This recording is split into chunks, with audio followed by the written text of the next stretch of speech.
Patay sa engkwentro ang itinuturong leader ng grupong nasa likod umano ng maraming insidente ng pagpatay at pagnanakaw sa Calabarzon.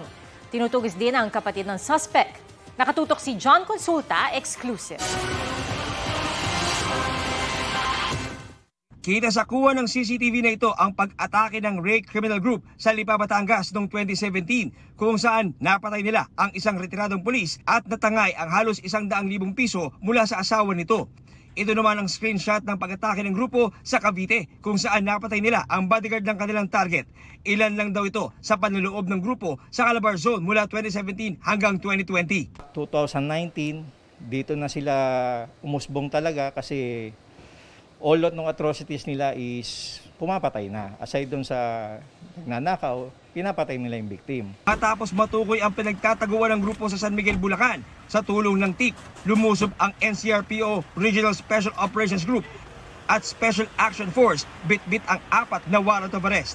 Namaril umano habang papatakas ang leader ng grupo na si Antonio Ray, pero inabutan siya ng mga operatiba at natamaan sa gitna ng engkwentro. Na-recover ang isang caliber 40 na baril. Isinugod siya sa ospital pero binawian din ng buhay. Siya yung tinuturo ng mga nagbiktima. In the same time, siya rin yung may caliber 40 na na-recover natin during service ng warrant of arrest. So sa dalawang incident, caliber 40 yung ginamit. Pinaghahanap ngayon ng pulisya ang kapatid nitong si Georgie Ray na may warrant din. Armed and dangerous po ito. So sa mga kababayan po natin, pagtulong-tulungan po natin, i-report po natin sa ating kapulisan kung makita niyo po ang taong ito. Keep NCR safe.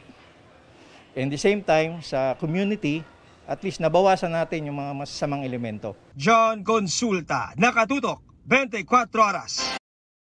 Magandang balita mga kapuso, kahit ano pa man ang oras, mapapanood ang 24 Oras Weekend at iba pang newscast sa youtube.com/GMA News. I-click lamang ang subscribe button. Sa mga kapuso abroad, maaari po kaming masubaybayan sa GMA Pinoy TV at www.gmanews.tv.